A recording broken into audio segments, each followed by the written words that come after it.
Welcome, everybody, to episode 8 of the Canuckleheads podcast. My name's Justin. I'm joined by my co-host, Mr. Wes. Let's talk some Canucks.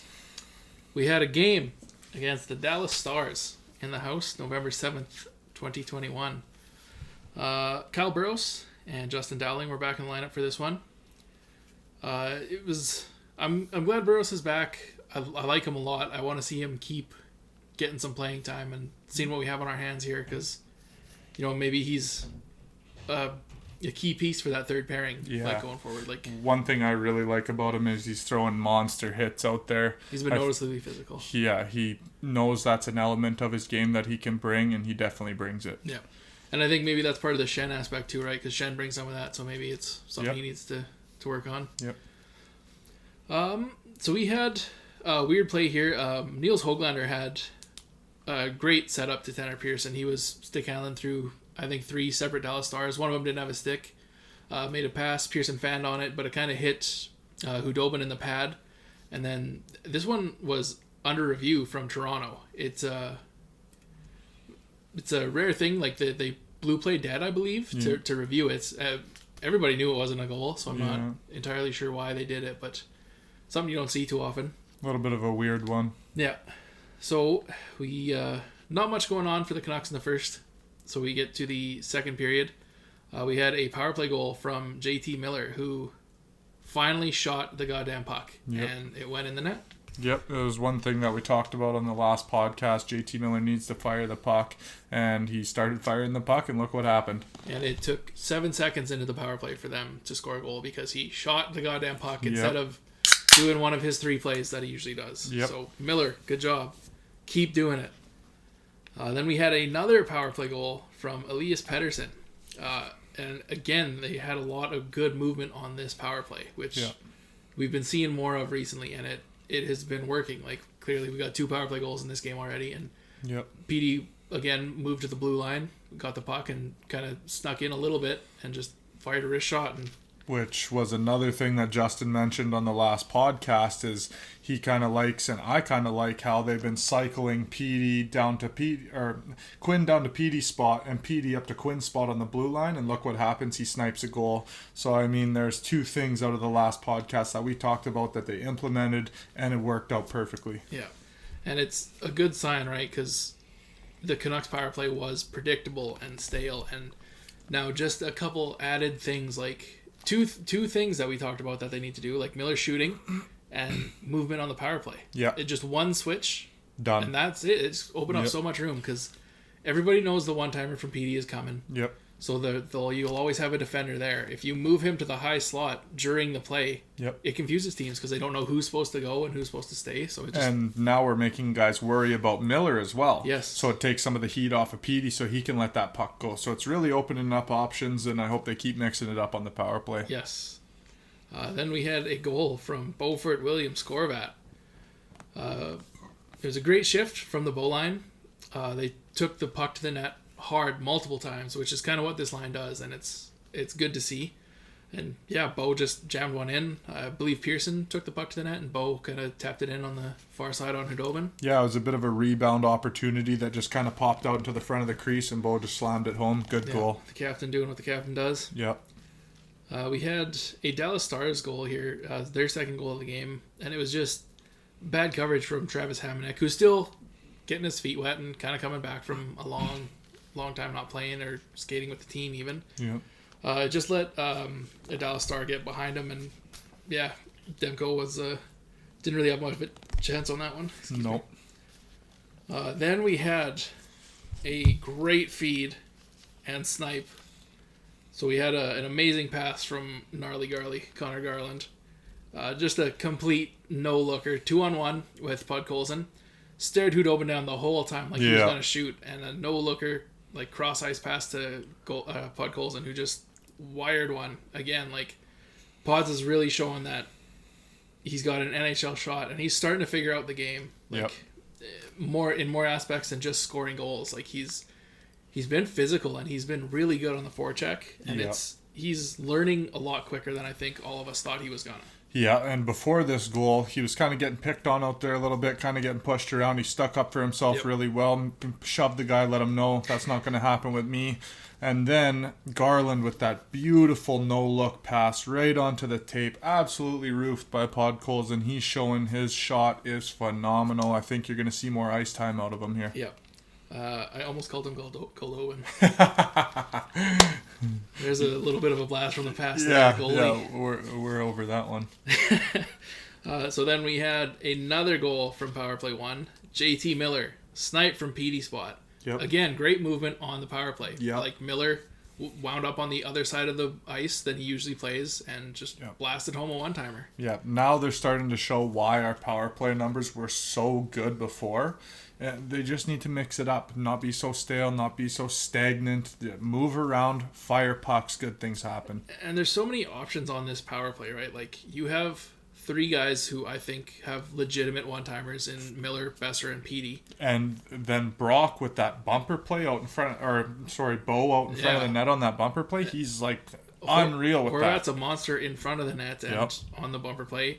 Besser's an underrated playmaker, and Quinn Hughes is just an amazing distributor of the puck. So and he's starting to show that he's got a shot too. We've only seen it a little bit here, but he's shown that he's got a much better, much improved shot from last season. So and before on the power play, like when we were doing terrible there, Quinn wouldn't skate into the zone anymore, and I think he is kind of stuck on the blue line, except for when he steals Petey's spot a little bit. But you did see him kind of trickle into the zone and kind of make some threats happen, which is nice to see too.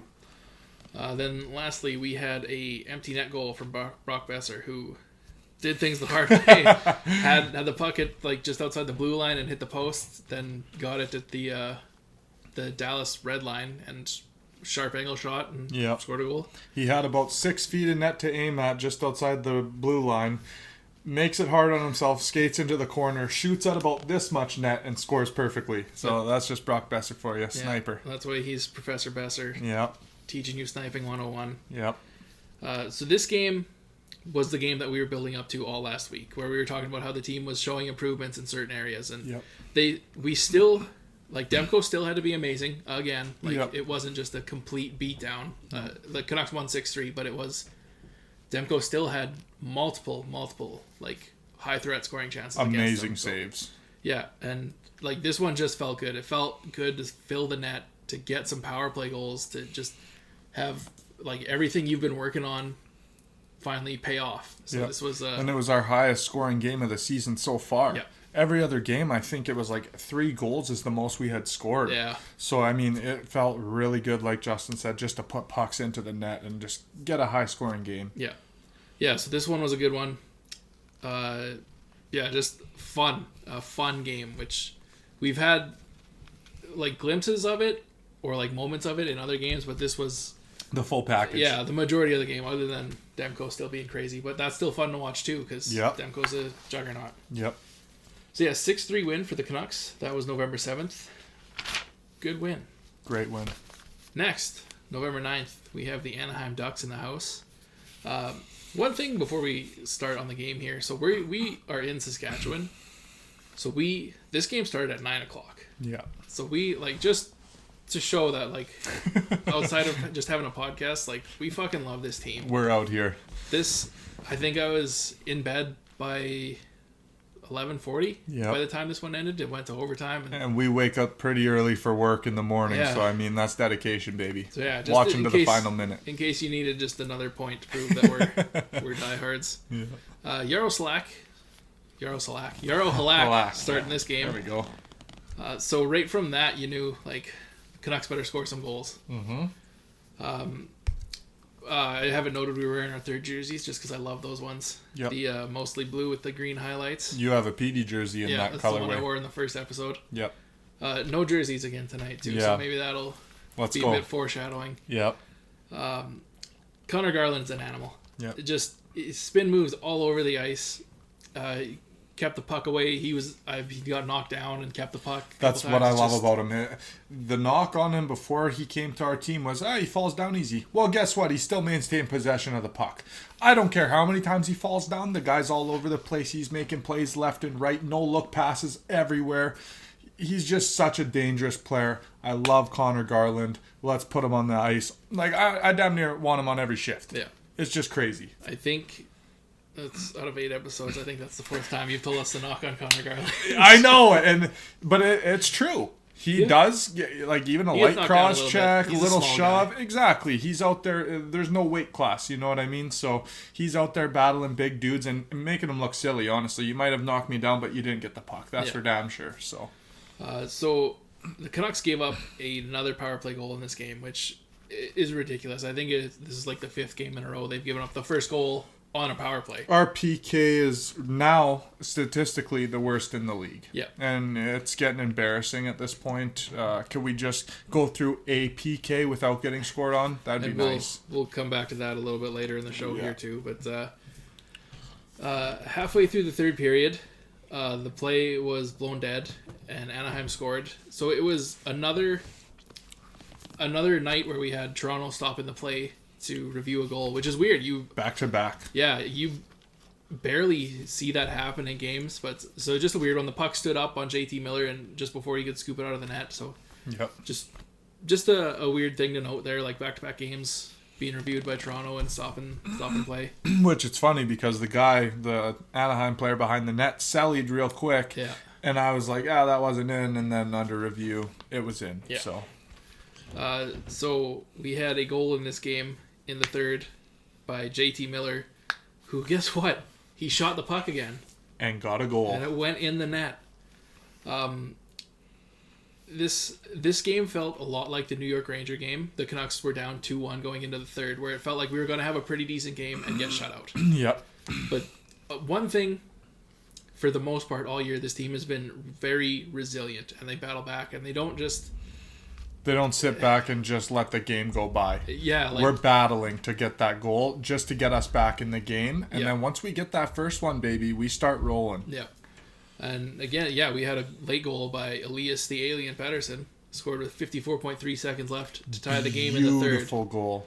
And this was a shorthanded goal with the goal he pulled. I shouldn't say beautiful goal, but I mean, it's just nice to see Petey get goals on the board. Just shot it from the circle like he normally does. It's just a vintage Petey goal. Yep. And Gibson absolutely stood on his head in this game. So it could have been out of hand. Like, we could have scored more goals. It's just Gibson was lights out. Yeah. And he's one of those goalies that does that to Vancouver. It's weird how that works. Like, certain players, for whatever reason, just perform incredible against certain teams, and Gibson's one of those guys against the Canucks. Yeah, it's got to be a confidence thing, right? Like, if you have a good night against them one night, you come into the game confident, and it just keeps... It's like a momentum thing, yeah. Yeah. So this one went to overtime. Anaheim got away with a too many men on the ice penalty in overtime. Which is absolutely absurd. We get called on those every time it happens, so it's like, to let that slide is just disgusting to me. And I think there could have been a case for another one after that too. It was another sloppy change that was questionable. Yep. This one, we had 3 grade A chances to win this. Yeah. Miller had a breakaway. Bo had a breakaway. Yeah. Miller and Bo had a 2-on-1. They had another 2-on-1 that they kind of messed up with, which ultimately led to Troy Terry scoring the overtime game winner for the Ducks. Yeah.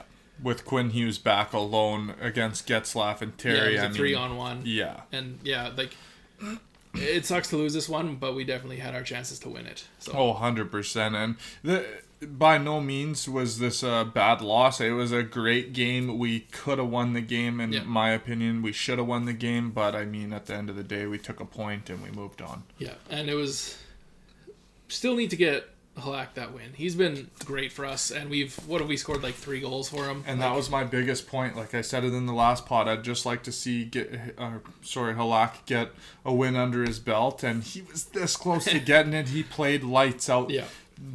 He was great. He should have got the dub there, but I mean, he's going to get one here soon. Yeah, Halak is like every game he's just been...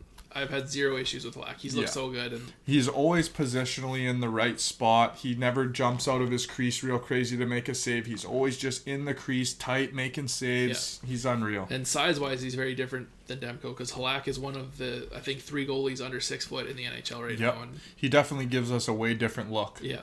But he's just very calm, and like he doesn't panic. Yeah, there's no panic in his game. He's very just a very solid netminder. He's been doing it for a long time, so like, he's just a good pro. And he's almost stolen a couple lead goaltenders' jobs on other teams. So, I mean, that just shows you right there how good he plays. Yeah, so it's definitely a great option to have because Demko's going to get a lot of shots. Mm-hmm. So it's nice to be able to be confident in your backup, right? Like maybe Halak, he's earning another 2-3 games throughout the season. Just playing as good as he is. 100%. And a fresh Demko is not a bad thing to have either. So. No. All right, next. We have the Colorado. We're in Colorado. Yeah. November 11th, Remembrance Day. Thatcher Demko got the start. This game was when you first had the idea to start a podcast. This is one of the first things I thought of is what happens when a game like this happens. What are we gonna say? So, spoiler alert: we lost 7-1. Mm-hmm. We weren't in this game for a second. This is one of those games where I texted you if we weren't doing this, I would have shut it off halfway through the second period. Yeah. This was like from a fan's perspective, just disgusting. It was. Normally my notes, like I don't know if you can kind of see there, I usually fill a whole page per game. I have like half a page and most of it is like who cares? Yeah. It was an absolutely embarrassing performance, and I mean, it was one of those games where it looked like we didn't have our legs at all, and Colorado did. Like, it looked like they were buzzing, and we just weren't. And this was a Nathan McKinnon-less Colorado. So, but Cale Makar was back in the lineup, so I think the boys were kind of fired up. And so this game, like, the Canucks were down 2 very quickly. They let in, again, another power play goal against, and, like, Colorado had as many goals as Vancouver had shots on net in the first period here. Yeah. Just to show how awful this was. This looked like a Stanley Cup contender versus a team going for the first overall draft pick. Yeah, it was really hard to watch, honestly. And I was hoping that Green would just call a timeout and just ream the boys and they'd get back in it.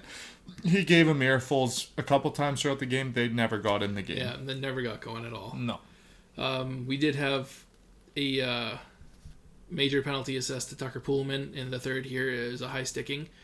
It looked... I'm not trying to justify it. It looked like he was trying to punch him with his glove. He definitely got the right on the chin, and it looked like Pullman was just pissed with the way the game had gone so far.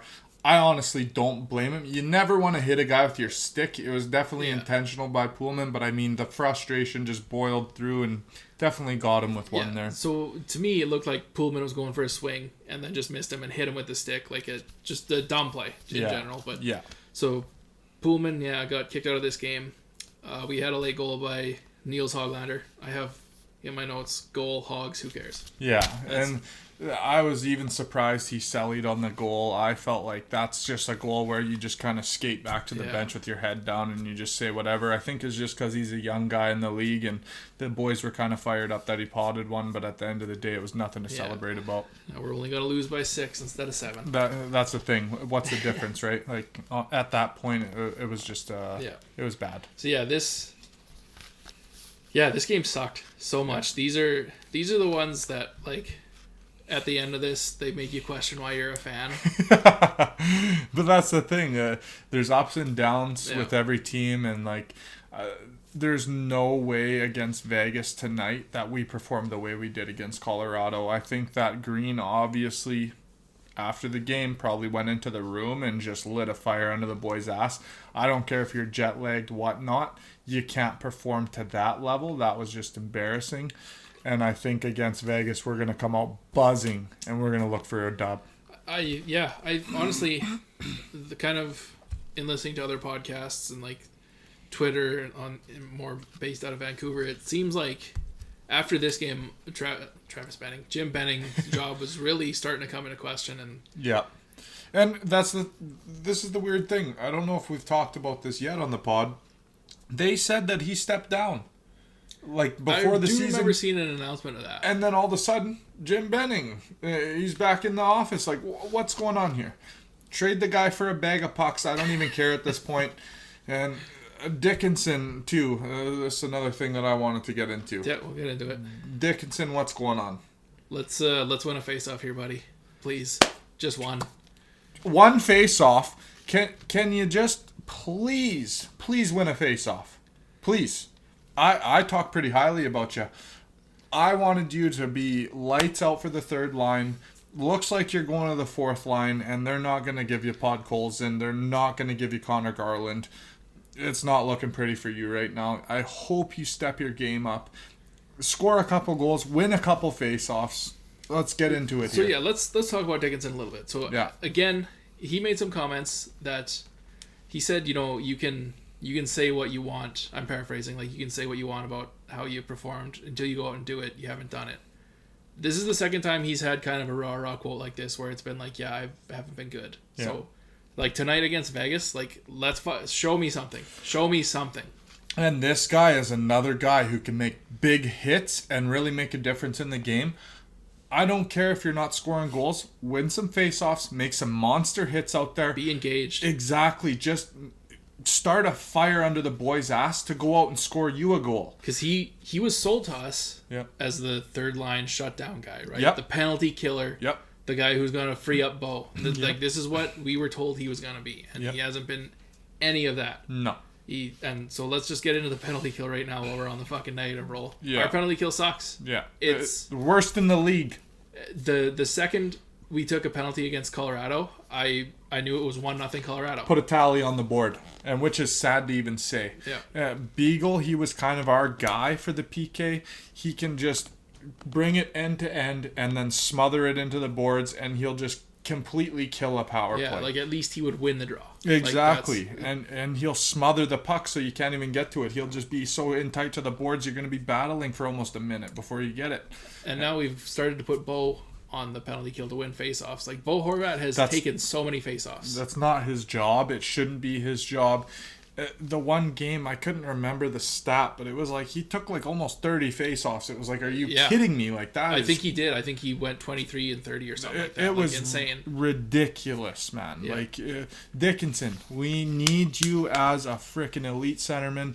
And not even elite, just a good centerman. Just be a 50% guy. Yeah. I think he's like 33% right now. Yeah. Like, that doesn't cut it. What I like is that Travis Green was a face-off guy back in his day. So really, Greener, just get him dialed. Like, teach him how to just win draws. Yeah. And that's the thing that Green also mentioned, is we don't have a right-handed centerman. Yeah. Which also kind of burns us a little bit. It doesn't give us quite as much options. But, I mean, at the end of the day, you can win a couple. Yeah. Come on. And this, I think, goes back to something that I was very sad to see a couple seasons ago, when Manny Malhotra signed with the Leafs to be a power play coach, because during his career, Manny Malhotra was a face-off expert. Yeah. And I really thought he was a big reason why Bo became so dominant at face-offs, why Miller became so good at face-offs. Like, there's a lot of knowledge behind that guy, and I think it's starting to show now, right? Like, the two guys on our team that are good at face-offs are Miller and Bo. We learned from Manny. 100%. I want to see in practice, like, just take Miller and put him against Lemico. Yep. Take Bo, put him against Dickinson. And just drop the puck for an hour. Yep. I have no problems with that. Just let these boys get face-off after face-off under their belt and really start to learn their craft to another level, and just go out there and win us some draws. Yeah.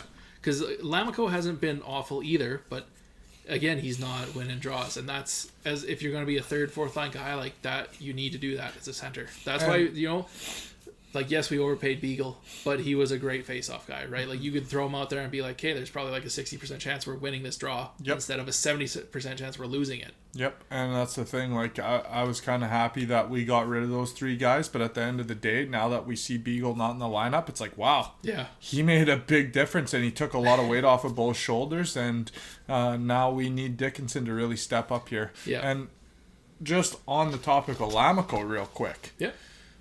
He was buzzing at the start of the season, like, just flying around the ice, making big hits, keeping the puck, like, just making things happen out there.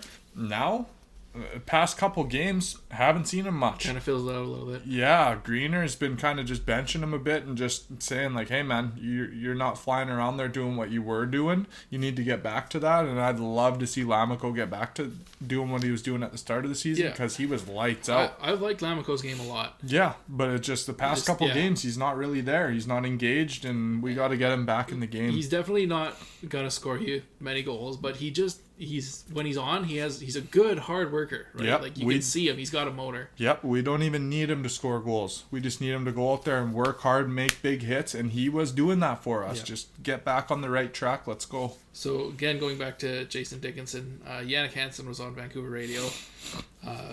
Jannik Hansen, like Vancouver Canucks legend, No big deal. the Honey Badger, and he had some very strong comments. He said Tanner Pearson looks like a shadow of himself. He looks slow. I don't know if I agree with that, but he also... You want to go over that? He hasn't been terrible. Yeah. Pearson hasn't been terrible. It's just a few of those opportunities out in front of the net. You got to bury those. Yeah. Or get a dangerous shot off. Exactly. Like, Niels Höglander is really battling to make these plays happen. So when you kind of just fluff one on net, it's disappointing for that line. Like, Niels Höglander's like, come on, man. Yeah. I went tooth and nail to get you that puck. And what'd you do for me? At the end of the day, you got to at least make a threat, not just a fluff on net that the goalie kind of easily saves. Yeah, Tanner Pearson, he's definitely not a shadow of himself, but he could definitely be better out in front of the net. And then Hansen also said that Dickinson looks like he's been miscast as a center, and up to now, Yannick's pretty spot on about that. Like, I don't know why he's been so bad at faceoffs. Like, it just a lot of things don't make sense. Maybe he's still adjusting, but it just Which, at the end of the day, we hired him as a centerman. It would really suck if we had to put him in a different position. That's not what we're trying to do. We need a centerman, and he really has to work on his craft here and get dialed. Yeah. And then, just more on this Colorado game, Bo said something that I very strongly agree with, and he said we should be embarrassed. And absolutely, after that game. There is not one Canuck, other than Thatcher Demko, that should not be embarrassed by that Colorado game. None of those 7 goals were Demko's fault. No. None of them. Every single goal, he was completely outmatched. Our boys did nothing to help him. Yeah. I don't put any of that blame on Thatcher Demko. He has done nothing but stood on his head with the shaved salad. Demko's unreal. You can't put none of that on him. And Bo Horvat always tells it how it is in the media. He doesn't sugarcoat nothing, and I love that out of him. Yeah. That's why he's the captain of this team. Those were appropriate comments from Bo. Yep. Since we started this, I've learned a couple things about you. You take letters on jerseys very seriously. Yep. And Demko shaving his head there's something about it for you. 100%. When I see something like that, I seen on Instagram all season, even last season, he rocked the lettuce. He had the salad going. Then all of a sudden, start of this season, boom, it's gone. I'm like, oh, I get fired up. I'm like, he's on another level. He's coming to prove something.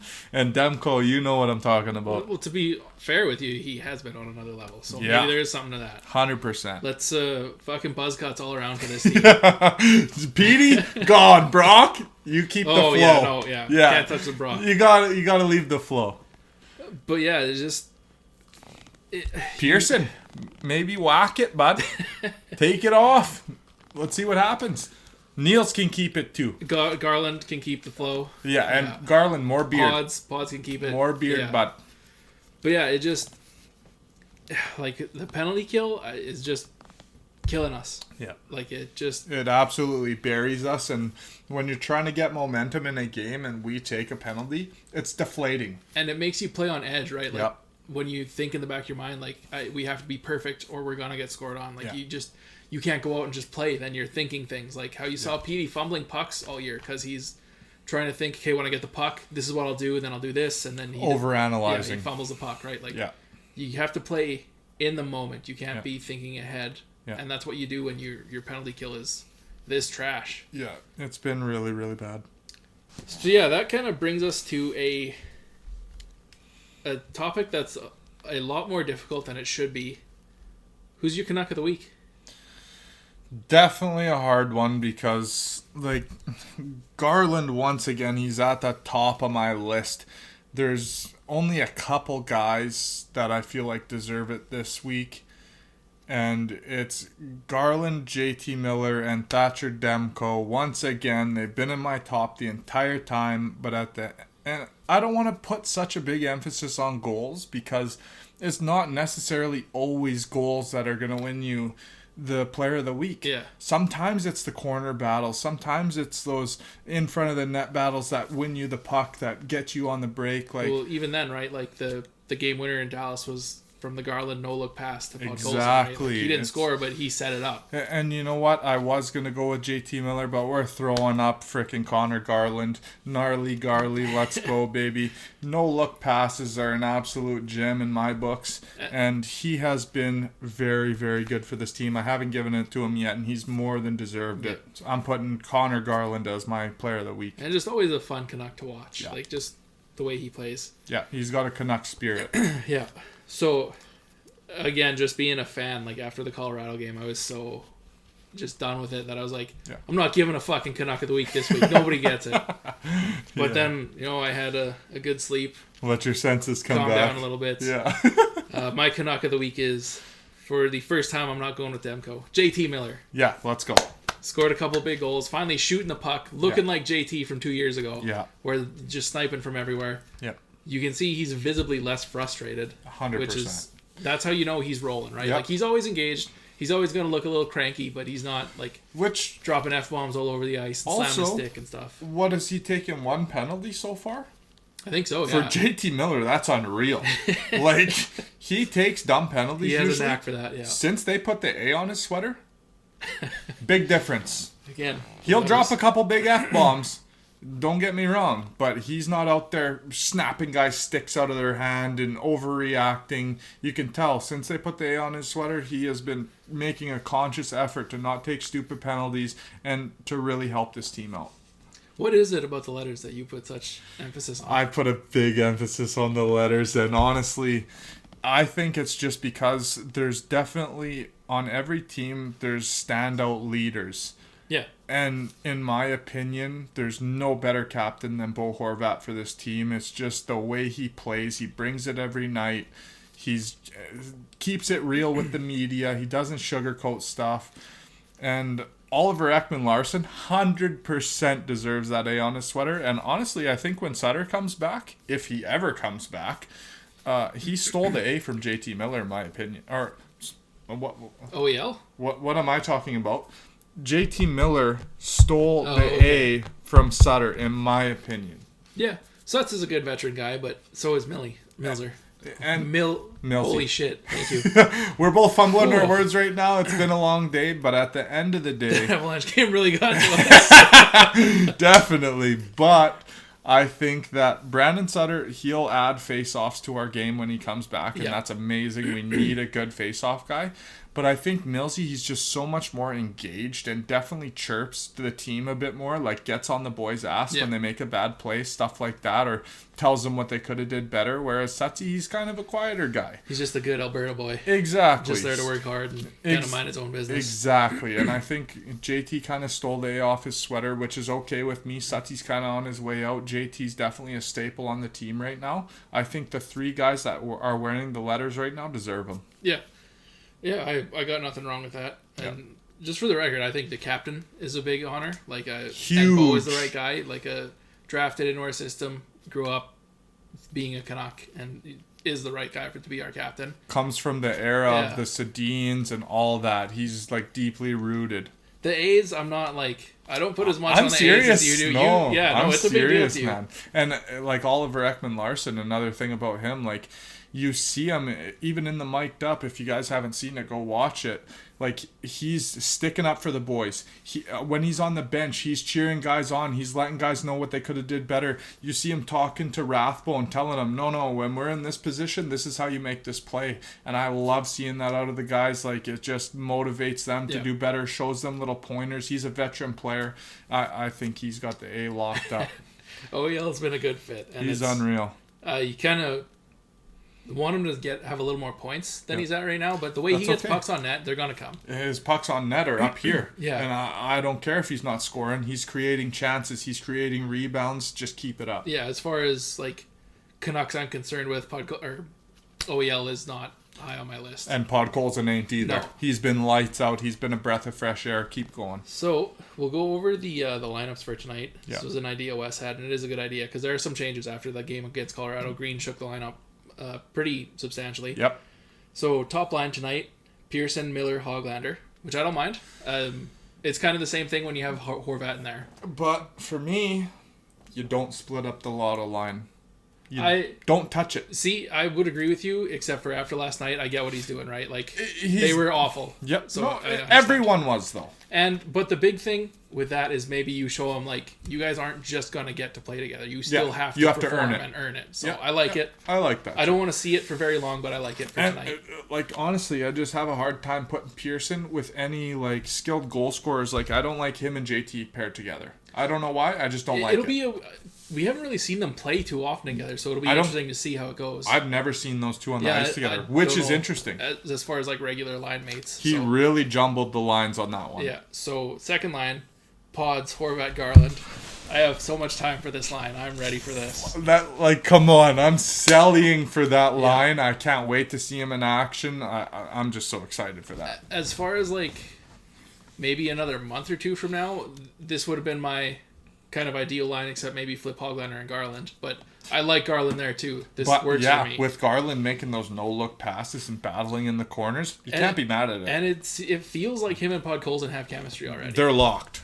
Those two, I don't think you'll see those two off of the same line for the rest of the year. And we'll see Bo with some speed too, right? Like, because Pearson's not fast, he's not slow, but he's definitely not fast. This is a kind of a speed line. Yeah.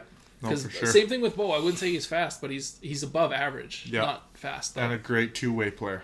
So we have an interesting third line tonight where Jason Dickinson is now a winger with Petey and Bess. Isn't that embarrassing?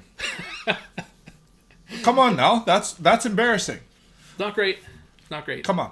But this is your chance to do something. These are two first-line players you're playing with. You're not at center. Let's score a fucking goal. Let's put up some points.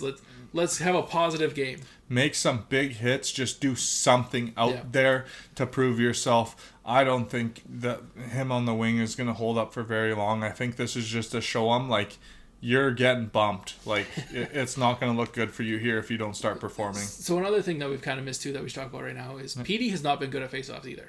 He hasn't been good at faceoffs, but at the end of the day, anytime he's on the ice, I'm happy because he's making stuff happen. But also with Petey, he's still young enough to the point where you're like, it's coming. And Petey's not a big guy, so he's still going to put on some muscle, and that's a big part of faceoffs. It's just, like, you look at Thornton, like Joe Thornton, right? He's still good at faceoffs because he can outmuscle, even he's a at, big like, dude. Whatever he is, 40, he can outmuscle 90% of the league, 95% of the league, just because he's massive. Yeah.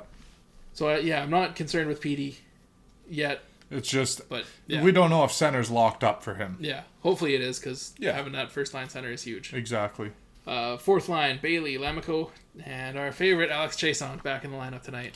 Which not mad at it, but I'm not mad at it either. Honestly, they sat him, and it feels like, all right, we're ready to put someone new in the lineup. He better be off the power play though. No power play time unless it's on power play 2. Chason ain't being on power play 1. No, our power play's rolling again, and I feel like that was a big mistake to start him on the power play. I feel like it kind of just set us back more than anything, and now we're finally starting to find our stride on the power play. Yeah, we kicked him off the power play and scored a ton of goals. So exactly. Don't fuck with it while it's working. Maybe put him on PP2 just to stand in front of the net for Garland and the boys, but definitely not PP1. Yeah. I don't want to see that at all. So then our D pairing, we got Hughes and Meyers, which OEL and Burroughs. We did see that pairing last year, though, Hughes and Meyers, and it seemed like Meyers tries to elevate his game a little bit when he plays with Huggy. Obviously, it's because Poolman's out of the lineup. Yeah, Poolman got suspended 2 games for that high stick. Also, if we didn't mention that, I don't think we did. I don't think we did. But we went over what happened, just didn't mention the Sussy. So, yeah, definitely a pairing we've seen before, but we're not that excited about. Yeah, I think it's more because we don't want to play Kyle Burroughs, whatever, 22 minutes a night. So it's kind of the right choice. It sucks because you split up the OEL Myers pairing, which has been good. Yeah. Then third pairing, we have Hunt and Madison Bowie, which, oh boy. Get ready. I'm not very high on Brad Hunt. Hunt, no. Bowie, I haven't seen him play yet for the Canucks, so we'll see how it goes. He had a decent camp. So OEL is on the third? No, second. Okay. Yeah, OEL and Burroughs are second pairing. Okay, I'm happy with that. Burroughs throws big hits. OEL's always in the right position. Should be solid. Yeah, I'm not too mad at that. Pairing, we'll see. Where's Rathbone? Not in tonight. Why? Rathbone should be on that third line. You probably should, yeah. If you put Rathbone and Bowie, I'd way rather that exactly, than Hunt, exactly. But yeah, like you're shaking it up. Rathbone played in Colorado. Yep. He's an easy guy to take out. Yep.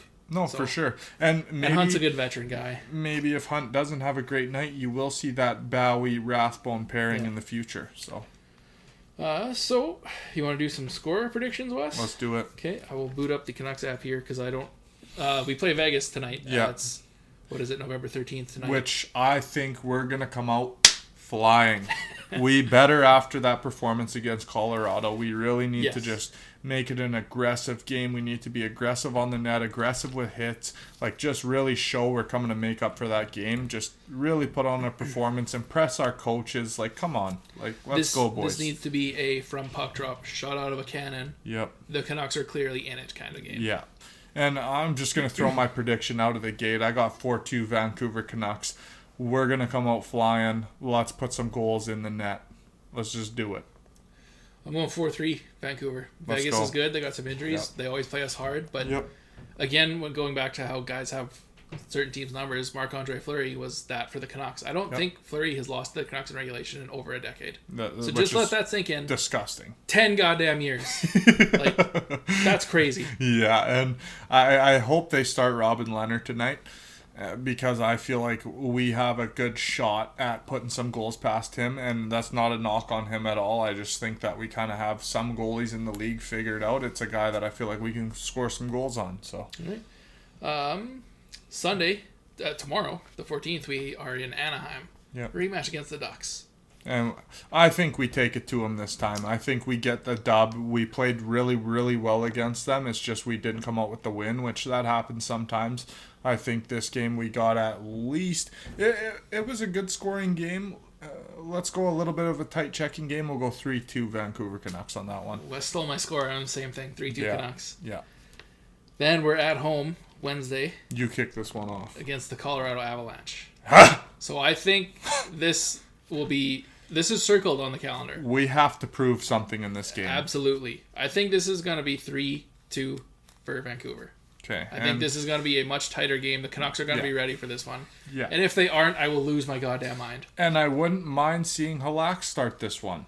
Yeah. Honestly, it's no pin on Thatcher Demko. I just think sometimes when you have a goalie in net, the boys kind of play a little bit differently in front of you. I'd just like to see him start this game just to give a fresh perspective on it and just not give the Colorado Avalanche too much confidence coming into this game. They put 6 goals past Thatcher Demko. If we put Demko in net, they're going to come in just rolling, feeling like, yeah, we can score goals on this guy. We're going to score goals on this guy. Put Halak in net. Give us some confidence. Let the boys play a little differently in front of them. And I think we get the dub. I think you start Demko. I think Demko is going to want it. I think Demko is going to be like, I want this game. 100% he's going to want it. But in my opinion, just from a strategic standpoint, from a coaching standpoint, I would start Halak. We'll see what happens. I understand where you're going from. I think Demko starts, but I understand your reasonings. And that's the thing. I think you know what? I'm changing my score. Okay. 2-0 Vancouver. Woo-hoo! Demko, stand on his head. Let's go. Doing what he does. The Yeah, Dem show. I want to see that. Did you say what? No, I What's don't your think score, I don't think I did. I love that 2-0 prediction. I think that we can do that to them as long as we show up to that game, which this time we better because Fucking better. it's a statement game. Yeah, I'm kind of battling with the scores. I'll go 3-2 Vancouver Canucks on that one. And then lastly, Friday night, we have Winnipeg in the house. The return of Nate Schmidt. Off with your head. Oh, Wes. We're putting Winnipeg into the dirt. I say we're going... Let's go a high-scoring game, 5-2, Vancouver Canucks. Ooh. Connor Hellebuck versus Demko is what I'm thinking. I'm going to give this one 2-1 Vancouver. I think it'll be a goalie battle. It definitely is a goalie battle, but I think, like, with Schmidt in the lineup, stuff like that, like, I think the boys get kind of fired up for stuff like that. Yeah. It's off with your head, Winnipeg. I think we bury you. Let's What's go. with this hate against Winnipeg? I don't like Winnipeg at all. I've never liked them. It's over for you. Let's go. We got to shut them down. So, one last thing before we get to the tweet of the week. A lot of the things we talked about last week, the Canucks started doing and successfully did. Yep. So, fucking listen to us. Yep. We watch this team a lot and, like, do what we tell you. Yeah. Hey, it's That worked sounds out. kind of cocky. No, but it's worked out thus far. Yeah. we're not far off. I think we're mostly just kind of getting a little bit lucky with that. No, but hey. We know our hockey. Yeah, we've been watching hockey our whole lives, man. We know what's going on. I played hockey for a long time, and when you see certain stuff happening, you know Green is already thinking it when it's happening. And he's a hockey player. He knows what to do. He's telling these guys what to do. It's just we need to execute. All right, so we'll do a couple tweets of the week again here because I had 2 again this week because there's been some good ones. Yep. So this is from Tommy the Tractor Guy. Tommy Kips2 is his Twitter handle. And he says, being a Canucks fan is like going for dinner at McDonald's. You enjoy it. You feel like shit after. You tell yourself you won't go back the next night. You find yourself back at McDonald's ready to get hurt again. So true. Just for the way that this week ended. Yeah. Definitely a fitting tweet. And then we have Thomas Drance again featured here. There's Care Bears that have done more killing than Vancouver's penalty kill over the past 10 days. And he is probably right. Yeah, definitely right. The PK needs to get fixed up. Yes. Like, come on. Seriously. Yeah. So yeah, that'll do it for episode 8 of the Canuckleheads podcast. Been doing this for 2 months already. Yep, which is crazy to think. Gone by quick. It's flying by. Very quick. We're making it happen. So thank you for tuning in. And please, you guys, share the video. We need more views on these videos. Share the video. Subscribe to the channel. Show your friends. Get it out there, please. Apple, Spotify, wherever there's podcasts. YouTube, if you're a listener. Everything. Yeah. Yeah, stay tuned, and we'll see you guys next week. And until then, go Canucks. Another good one in the bag.